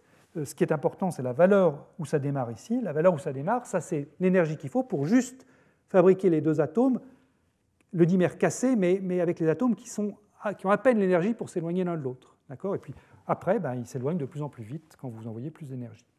Donc ce qu'il faut repérer, c'est le bas, là, le coude. Et donc ça vous donne l'énergie de l'état lié que vous tracez donc en fonction de l'écart à résonance, donc ce que j'avais appelé EF tilde dans mon modèle, mais ce qu'on peut convertir en champ magnétique B, puisque là, c'est le champ magnétique qui sert à contrôler la résonance de Fano-Feshbach. Donc la résonance qui correspond à A infini est ici, donc c'est à peu près ici, et là, vous avez donc les points bleus qui correspondent à la mesure. Et l'intervalle exploré ici, ça va de l'infini à 300 rayons de Bohr. Donc 300 rayons de Bohr, ça fait 150 angstroms, ça fait 15 nanomètres. Donc ça reste une longueur de diffusion ici qui est grande devant le rayon de Van der Waals. La plage qui est explorée ici, c'est une plage où la longueur de diffusion reste anormalement grande. Et donc ces résultats, qu'est-ce qu'on peut en dire? Eh bien déjà, on peut les comparer au modèle H bar 2 sur MA2, la loi universelle, qu'on a eu l'occasion de développer dans le cours d'aujourd'hui. Et on voit que la loi universelle, elle marche bien au début, et puis on s'écarte de cette loi universelle ici. Donc ça veut dire que la résonance, en fait, ce n'est pas une résonance large. Quand on regarde le paramètre delta sur EVW, Van der Waals, donc ce SRS défini par Shengshin et co-auteurs, il vaut 2,6. Donc on est dans le régime intermédiaire. C'est une résonance ni très large, ni très étroite. Mais ce qui est remarquable, c'est le trait noir. Le trait noir, c'est donc une modélisation à 5 canaux, du type de celle que je vous ai décrite, là, avec les 5 équations de Schrödinger couplées. Et avec ça, eh bien, vous voyez qu'on a un ajustement des données qui est absolument remarquable. Donc on sait, la précision relative là, est meilleure que 10-3, on sait à mieux que 10-3 modéliser complètement cette résonance. Deuxième exemple que j'aimerais discuter, c'est une résonance pour les atomes alcalino-terreux. J'ai beaucoup parlé des alcalins, mais je voudrais parler maintenant des alcalino-terreux. Donc les atomes alcaniotéreux, ce sont des atomes qui ont 2 électrons périphériques. Alors vous pouvez commencer à l'atome d'hélium, si vous voulez. Bon, on est plus dans les gaz rares, mais ce que je vais dire s'applique aussi à l'hélium. Puis après, il y a tous les atomes alcaniotéreux. Ça s'applique aussi à l'ytterbium. En fait, là, je vais vous décrire des expériences faites sur l'ytterbium 173, qui est un fermion. Ces atomes alcaniotéreux, donc avec 2 électrons périphériques, ont comme état fondamental l'état suivant. Vous mettez vos 2 électrons dans un état de moment cinétique orbital L égale 0. Et pour respecter le principe de Pauli, il faut donc que les fonctions d'onde de spin de ces 2 électrons soient antisymétriques. Donc, c'est ce qu'on représente comme ça, c'est un état singulier de spin, un électron avec le spin pointant vers le haut, un état pointant vers le bas, et puis on antisymétrise ça. Voilà. Le spin du noyau, pour l'ytterbium 73, il vaut 5,5. Donc il y a 4 valeurs possibles, 6 valeurs possibles, pardon, plus ou moins 5,5, plus ou moins 3,5, plus ou moins 1,5. Alors, comme j'ai affaire à des fermions, mais que je peux choisir l'état de spin du noyau comme je veux, je peux avoir une collision dans l'onde S, si je ne prends pas le même état de spin pour mes 2 noyaux, mais je ne vais pas avoir de résonance de Fano-Feshbach. Parce que si je retrace tous mes potentiels ici pour mes différents états de spin, donc disons que par exemple celui-ci, ce sera un état de spin, un noyau 1 dans l'état plus 5,5, et puis le noyau 2 dans l'état plus 3,5 par exemple. Donc je peux avoir des collisions dans l'onde S, puisque les particules peuvent être vues comme discernables, entre guillemets. Mais le problème, c'est que le potentiel d'interaction que je vais tracer pour cet état de spin-là du noyau est rigoureusement le même que le potentiel que je vais tracer pour un autre état de spin du noyau. Le potentiel d'interaction entre 2 atomes ne dépend pas du spin nucléaire. Donc ces différents atomes-là, ces différents potentiels ici ne sont pas couplés entre eux. Même si, quand j'arrive dans le potentiel qui est ici, j'ai un état lié dans le potentiel du haut, eh bien, je n'aurai pas de couplage de l'état du canal ouvert vers le canal fermé. Encore une fois, les potentiels interatomiques ne dépendent pas du spin du noyau. Donc, a priori, quand vous prenez des alcaniotéreux comme ça, même si vous autorisez les collisions dans l'onde S en prenant des états du noyau qui ne sont pas les mêmes, eh bien, vous vous dites que vous n'allez pas avoir de résonance de Fano-Feshbach. Alors ça, c'est vrai si on se limite aux états électroniques fondamentaux. Mais Zhang et al., donc en 2015, ont proposé de s'affranchir de ça en faisant une collision entre 2 atomes n'ayant pas le même état électronique, donc en prenant un état électronique excité. Alors, pourriez vous dire, on va retomber sur le même problème que celui que j'ai mentionné tout à l'heure. Je vous ai dit que passer dans l'état électronique excité, ça fait plein de chauffage par émission spontanée. Alors, pour les alcaniotéreux, il y a une exception quand même à ça, c'est qu'ils ont des états excités qui sont extrêmement stables, enfin très très peu instables, qui ont des durées de vie très longues. Et donc c'est ça qui permet d'utiliser ces états excités dans des collisions sans chauffer trop les atomes. Alors, je vous explique très brièvement de quoi il retourne, au cas où vous ne l'auriez pas vu avant. Donc, comment est-ce qu'on décrit un état excité d'un atome alcaniotéreux? Très simplement. Donc ici, j'ai repris l'état fondamental. Donc, cet état fondamental, je vous rappelle ce que c'est avec les 2 électrons qui sont comme ça. Donc là, les 2 électrons sont dans un état orbital L égale 0, et un état excité, qui lui, pour le coup, est très instable, c'est l'état que j'obtiens simplement en promouvant un des 2 électrons dans un état de moment cinétique L égale 1, sans rien changer au spin. Alors, je reste donc sans rien changer au spin, ça se lit ici. Le petit 1 qui est écrit ici me dit que l'état de spin est un état singulier, et donc là, je ne change rien au spin, donc je reste dans un état singulier. Mais je suis passé d'un état S, ici, donc un état L égale 0 pour mes 2 électrons, à un état P, c'est le P qui est écrit ici, j'ai promu un électron dans l'état P. Et puis, faisant ça, eh bien, si je regarde les valeurs du moment cinétique total, spin plus orbital, eh bien, j'ai donc un moment cinétique de spin nul, je suis toujours en état singulier, j'ai un moment cinétique orbital, excusez-moi, L égale 1, donc si j'additionne 0 plus 1, je trouve forcément 1, donc le J, L plus S, vaut forcément 1, et ça, c'est le 1 qui apparaît ici. Voilà, vous savez tout. Alors que ici, évidemment, j'additionnais 0 plus 0, donc j'avais 0. Donc ça, c'est une possibilité pour exciter, pour faire un état électroniquement excité. Mais vous pouvez aussi considérer des états excités ici, où vous avez non seulement promu un électron dans l'état L égale 1, mais vous avez également fait basculer l'état de spin. C'est-à-dire que vous avez fait basculer l'état de spin de l'état singulier à l'état triplet. C'est le 3 qui est apparu ici. Et faisant ça, tout en ayant promu donc, un électron dans un état L égale 1, donc vous avez des états P qui sont ici, et si vous regardez le moment cinétique total, S donc plus L, eh bien vous devez additionner donc cette fois-ci 1 qui correspond à l'état triplet plus 1 qui correspond à l'état P, et 1 plus 1 en physique quantique, ça fait 0, 1 ou 2 quand on parle de moment cinétique. Donc c'est le 0, 1 ou 2 que j'ai écrit ici en indice. Alors ça, ce sont des états qui ont des longues durées de vie, en particulier l'état triplet P0, qui cumule deux avantages. D'abord, c'est un état triplet, donc une désexcitation depuis l'état triplet vers l'état singulier implique de faire basculer les spins des électrons. Donc ça réduit fortement l'élément de matrice que vous pourriez écrire pour une désexcitation radiative. Et puis en plus, comme c'est un état J égale 0, moment cinétique total J égale 0, que vous essayez de faire décroître vers un autre état J égale 0, eh bien, toutes les transitions à un photon sont interdites à tous les ordres. Donc il faut invoquer d'autres transitions plus compliquées. Donc celui-là, il a vraiment très peu de chances de se désexciter. Il finit toujours par se désexciter, mais il lui faut une vingtaine de secondes pour le faire, ce qui est infiniment long à l'échelle de ces expériences qui nous intéressent ici. Donc c'est un état qui a une durée de vie très longue. Et on va pouvoir l'utiliser dans une collision. Donc on va faire une collision en prenant un atome dans l'état 1s0, ici, et puis un atome dans l'état triplet P0, là. Et puis on va prendre deux états possibles du spin nucléaire. Vous verrez lesquels sont pris dans les expériences dans un instant. Mais pour l'instant, je les note simplement une flèche vers le haut, une flèche vers le bas, comme ça, haut et bas. Et on va prendre comme canal ouvert pour cette collision G avec le spin vers le haut, spin nucléaire vers le haut. Alors attention, la flèche vers le haut ici, maintenant, ce n'est pas l'électron, c'est le noyau, c'est le noyau que je parle. Donc ce n'est pas la même flèche que celle que j'avais dessinée ici. Là, c'est le noyau vers le haut, noyau vers le bas, que j'antisymétrise en rajoutant ça. Et ce canal ouvert, eh bien, lors de la collision, il va se coupler à d'autres canaux possibles. En particulier, le canal fermé qui est intéressant, c'est un canal qui a presque la même énergie, mais pas tout à fait, qui est le canal G avec un spin vers le bas, E avec le spin vers le haut. Alors, ils n'ont pas exactement la même énergie parce que les facteurs de Landé pour G et pour E ne sont pas les mêmes.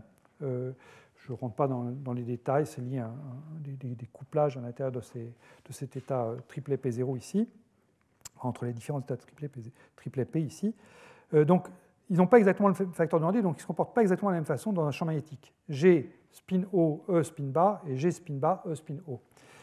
Et donc, quand ils vont collisionner, ces états, eh bien, les canaux vont se coupler, et je vais pouvoir avoir une possibilité de résonance de Fayot-Feshbach si j'ajuste bien avec mon champ magnétique l'énergie de l'état lié de cet état-là phi par rapport à l'état libre de cet état psi. Alors voilà à quoi ça a conduit. Donc ça, c'est une expérience qui a été faite à Munich dans le groupe de Simon Fölling et Emmanuel Bloch. Il y a également eu des expériences faites dans le groupe de Florence.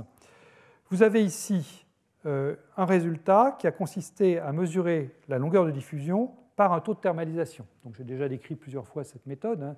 Ça consiste à prendre un gaz, le placer hors de l'équilibre thermodynamique et regarder le temps qu'il faut sous l'effet des collisions élastiques pour revenir à l'équilibre. Donc vous regardez ici un taux de thermalisation en fonction donc, du champ magnétique qui est le paramètre de contrôle, qui va donc faire bouger le canal ouvert par rapport au canal fermé que je viens de décrire. Et puis ici, vous avez la longueur de diffusion également tracée en fonction du champ magnétique. Alors qu'est-ce que vous voyez ? Eh bien, déjà, vous voyez des points rouges et des points bleus. Les points rouges et les points bleus correspondent à deux canaux différents. Le point rouge correspond à avoir pris le spin haut du noyau qui correspond à m égale 1,5 et le spin bas qui correspond à moins 1,5. Et les points bleus correspondent au spin haut qui correspond à plus 5,5 et le spin bas qui correspond à moins 5,5. Bon, les points sont les uns sur les autres, donc tout se passe bien. Ça veut dire qu'il y a bien, on comprend ce qui se passe. Ce sont les mêmes potentiels qui interagissent. C'est simplement qu'on a changé la manière de faire les canaux couplés, mais les potentiels restent les mêmes. Donc c'est normal que les points rouges et les points bleus soient les uns sur les autres. Ce qu'on trouve, c'est que le taux de collision passe par un maximum ici, donc ce qui doit correspondre à une très grande longueur de diffusion, positive ou négative. Et puis ensuite, il décroît pour passer par un minimum ici. Donc là, il faut ça thermalise très peu, la longueur de diffusion doit être très très faible, et puis après ça revient vers une valeur asymptotique normale, entre guillemets. Et donc la longueur de diffusion qu'on déduit de ça, ben, ça correspond à ce que je viens de vous dire, c'est-à-dire que pour un champ magnétique donc, qui atteint une valeur de l'ordre de, je ne me souviens plus combien c'est, ça doit être 60 ou 70 Gauss ici, puis la longueur de diffusion devient grande et positive, puis grande et négative. Dans les deux cas, ça thermalise bien. Et puis ensuite, aux alentours de 400 Gauss, elle est nulle. Ça correspond à ce point où ça thermalise très peu. Puis après, ça retend vers une valeur asymptotique normale, entre guillemets. Et il y a des points verts également sur cette courbe ici. Là, on a mis tous les atomes dans leur état fondamental. À ce moment-là, ben, on n'attend aucune résonance de Feshbach, pour la raison que je donnais tout à l'heure, c'est qu'à ce moment-là, les atomes voient tous le même potentiel. Le potentiel ne dépend pas de l'état de spin nucléaire, et à ce moment-là, ben, il n'y a pas d'influence du champ magnétique. Voilà, donc ça, je vous le montrais pour vous montrer qu'il pouvait y avoir des résonances de Fano-Feshbach également pour ces atomes à 2 électrons qui, a priori, n'étaient pas éligibles, au moins tant qu'on se cantonnait à l'état électronique fondamental. Dernier exemple que j'aimerais signaler, c'est des atomes encore plus compliqués. On a vu les alcalins, on a vu les alcalinoterreux, des atomes encore plus compliqués qui sont les lanthanides. Alors, les lanthanides, ce sont le dysprosium et l'herbium, ce sont les plus utilisés. Le thulium est récemment devenu un des atomes qui ont aussi été condensés. Il est rentré dans cette classe-là, des atomes condensés. Donc, il y a une famille d'atomes qui devient de plus en plus étudiée au laboratoire. Et ces atomes qui sont plus compliqués parce que ce sont des atomes qui ont un moment cinétique orbital pour les électrons qui est non nul dans l'état fondamental, contrairement aux deux classes que j'ai évoquées précédemment. Alors ça a deux conséquences. D'abord, ça leur donne un grand moment magnétique. Pour le dysprosium, vous avez 10 valeurs de 10 μB, 10 magnétons de bord pour le moment magnétique. Donc ça va faire des fortes interactions magnétiques. Là, il n'est plus question de les négliger, les interactions magnétiques entre atomes. Et puis, également, ça vient donner, le fait que le moment cinétique orbital soit non nul, ça vient donner une partie anisotrope à l'interaction de Van der Waals. J'ai toujours dit dans ce cours, interaction de Van der Waals, isotrope, ça commute avec l'opérateur moment cinétique. C'est pour ça qu'on a fait des analyses en ondes partielles. Et c'était vrai parce que je me limitais à des atomes alcalins ou alcalinotéreux pour lesquels, effectivement, comme le moment cinétique orbital de l'état fondamental valait 0, eh bien, j'avais bien cette invariance par rotation.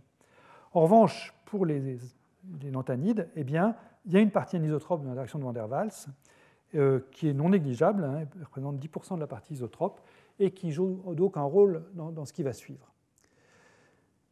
Alors, quand on prend ça en compte, quand on voit qu'on a ces interactions magnétiques d'une part, et puis cette partie anisotrope de l'interaction de Van der Waals d'autre part, eh bien, on voit qu'en fait, le problème d'écrire la collision devient très compliqué. Il y a en fait, si vous faites le bilan, en symétrisant ou antisymétrisant proprement les fonctions d'onde, eh bien, il y a J plus 1 au carré, courbe de potentiel à déterminer. Donc J plus 1 au carré, a priori, longueur de diffusion est terminée, à comparer aux deux canaux singulets et triplets qu'on avait pour les alcalins. Donc vous voyez que c'est quand même beaucoup plus compliqué. Si vous prenez le dysprosium, vous avez J qui vaut 8 dans l'état fondamental, donc la somme du moment cinétique orbital plus spin vaut 8. Donc ça fait 9 au carré, c'est-à-dire 81 canaux de diffusion indépendants à considérer. Donc si vous voulez faire des expériences, caractériser complètement les collisions de l'atome dysprosium, vous devez faire 81 mesures de longueur de diffusion, ce qui n'est pas évidemment une chose simple. Alors la bonne chose qui vient de ça, c'est que du coup, vous pouvez voir plein de résonances de Fano-Feshbach dans un intervalle donné de champ magnétique par rapport à ce que vous voyez pour les alcalins. Alors là, je donne un exemple qui est une expérience faite à Innsbruck dans le groupe de Francesca Ferlaino. C'était fait sur l'herbium. Et donc là, le diagnostic, c'est un des diagnostics encore qu'on a vu ensemble l'autre fois, c'est simplement les paires d'atomes. Vous mettez ensemble une collection d'atomes, aussi dense que possible, vous les laissez pendant un certain temps dans un piège à un certain champ magnétique, et vous mesurez le nombre d'atomes restants, et en fonction du champ magnétique, vous regardez quand est-ce qu'il se produit des pertes. Et bien là, donc, les chercheurs d'Innsbruck ont balayé un intervalle de champ magnétique qui va de 0 ici jusqu'à 70 Gauss là, et sur ces 70 Gauss, donc, ils ont détecté 190 résonances, c'est-à-dire 190 valeur de champ magnétique pour laquelle il y avait une perte significative du nombre d'atomes. Une résonance de Feshbach, à chaque fois, c'est ce signal d'atome qui plonge vers le bas à un certain champ magnétique. 190 résonances sur cet intervalle, c'est considérable. En moyenne, pour les alcalins, il y a moins d'une résonance sur un intervalle de 70 Gauss. Pour le rubidium 87, il faut aller à 1000 Gauss pour trouver la première résonance significative. Et là, vous balayez 70 Gauss et vous en avez 190. C'est vraiment remarquable. Et c'est une conséquence de ce que je vous ai dit tout à l'heure, tous ces canaux qui sont couplés les uns avec les autres. Alors, qu'est-ce qu'on peut faire quand on a ce type de diagramme-là? Eh bien, une chose qui est tentante à faire, c'est de faire des statistiques de niveau. Il y en a tellement, on ne va pas essayer de prévoir telle ou telle résonance en particulier, enfin pas pour commencer, mais on va faire des statistiques. Et une statistique naturelle à faire, c'est de regarder l'écart entre deux résonances successives. C'est ce qu'on note ici, P2S, donc c'est l'écart entre une résonance et puis celle qui vient immédiatement après, et que vous normalisez donc à l'écart moyen sur vos 70 Gauss. Et ce qu'on trouve, eh bien là il faut regarder les points bleus pour commencer, c'est les résultats expérimentaux. On voit qu'il y a peu de chances de trouver un écart égal à 3 fois l'écart moyen, donc ça c'est assez naturel, mais il y a aussi une décroissance aux petits écarts ici. Vous voyez, la fonction commence par croître et puis elle redécroît ici. C'est-à-dire que ce qu'on trouve, c'est que les résonances se repoussent. C'est peu probable de trouver deux résonances très proches l'une de l'autre. Enfin, en tout cas, c'est moins probable que si les résonances étaient réparties uniformément. Alors ça fait penser à ce qui se passe quand on étudie des Hamiltoniens chaotiques et qu'on regarde les valeurs propres de cet Hamiltonien chaotique. On trouve qu'à ce moment-là, les valeurs propres de l'Hamiltonien se repoussent. Donc vous prenez un système, qui est un système donc, décrit par un Hamiltonien qui a du chaos, et puis vous regardez toutes les valeurs propres, vous faites un spectre, vous regardez le spectre, vous faites donc une étude statistique de ce spectre, et vous tracez donc la loi P2S, cette fois-ci pas pour des résonances de Feshbach, pour les valeurs propres de cet Hamiltonien, et vous regardez comment se comportent les valeurs propres. Et ce qu'on trouve, c'est que quand vous avez affaire à un Hamiltonien chaotique, eh bien, c'est très peu probable de trouver deux valeurs propres, deux énergies proches l'une de l'autre, il y a une répulsion, alors que si vous prenez un Hamiltonien régulier, par exemple une somme d'oscillateurs harmoniques de fréquences ω1, ω2, ω-n différentes, et vous regardez le spectre, donc vous superposez plein de n plus 1,5 de h bar oméga avec différents oméga, eh bien là vous avez donc plein de niveaux partout, mais ces niveaux sont indépendants les uns des autres, et si vous regardez le nombre de niveaux sur un intervalle donné, eh bien ça suit une loi de Poisson, simplement, correspond à des événements indépendants, et si vous regardez la probabilité d'avoir une séparation petit s entre deux niveaux consécutifs, eh bien vous trouvez donc une conséquence directe de la loi de Poisson, c'est une loi exponentielle comme ça. Voilà. Donc pour un Hamiltonien régulier, on sait que les valeurs propres sont comme ça, alors que pour un Hamiltonien chaotique, eh bien, on peut caractériser les valeurs propres, et un moyen simple de le caractériser, c'est de dire, bah, tiens, je vais décrire mon Hamiltonien chaotique par une matrice complètement aléatoire. Donc, par exemple, je vais mettre comme coefficient de cette matrice aléatoire des gaussiennes tirées au sort, enfin, une loi gaussienne tirée au sort pour chacun des coefficients, tout en respectant, bien sûr, l'herméticité de l'Hamiltonien. Et si, par exemple, vous prenez des coefficients réels, donc une matrice symétrique, eh bien, la loi qu'on prédit, c'est la loi de Wigner-Dyson, qui est une loi en S fois exponentielle moins S carré fois un coefficient. Et c'est d'ailleurs la loi qui est tracée ici en gris, en pointillé. Là. Alors, pourquoi est-ce qu'on parle d'Hamiltonien chaotique brusquement, alors que là, on regardait des statistiques de résonance? Pourquoi est-ce qu'il y a un lien entre... Pourquoi est-ce qu'on pense qu'il peut y avoir un lien entre un Hamiltonien chaotique et un spectre de résonance? Eh bien, ce lien, il est représenté sur ce diagramme-ci. Ce diagramme-ci, ça représente en gris et noir, ici, donc un calcul théorique fait dans des modèles en essayant de représenter le mieux possible ce qui se passe pour le dysprosium. Ça représente donc la longueur de diffusion petit as en fonction d'un champ magnétique. Donc, ce que vous voyez ici, c'est les résonances un peu similaires à celles que vous avez vues dans le cas expérimental ici. Donc à chaque fois que ça s'annule ici, vous avez une résonance AS qui se produit. Et puis en dessous, ce qui est dessiné, ce sont les étaliers de l'hamiltonien pour ces mêmes valeurs de champ magnétique. Donc si vous tracez une ligne verticale ici, par exemple la ligne à 54 là, eh bien vous voyez, vous allez voir ici un étalier, un autre étalier, un autre étalier, un autre ici. Et ce que vous voyez, c'est que quand vous balayez le champ magnétique, eh bien les étaliers ils balayent là tous à peu près avec la même pente ici.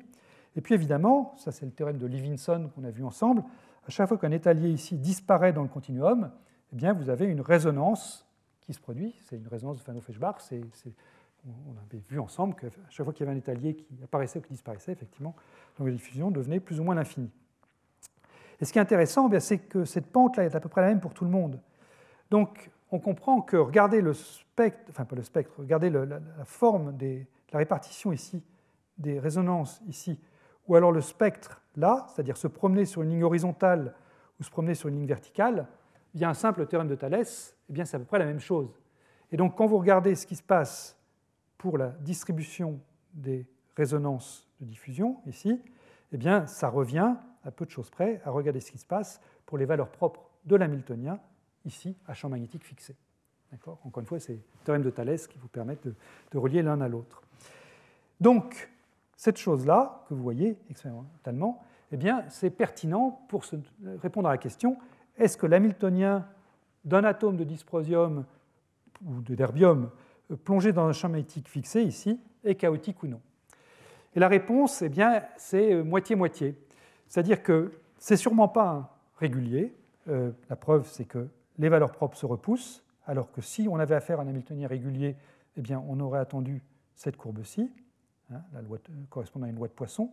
Donc, il y a une certaine répulsion des valeurs propres, donc il y a une partie non régulière dans l'hamiltonien, mais par ailleurs, ce n'est pas complètement chaotique, dans la mesure où on ne retrouve pas la loi de Wigner-Dyson qu'on aurait attendue pour un hamiltonien purement chaotique qui est là.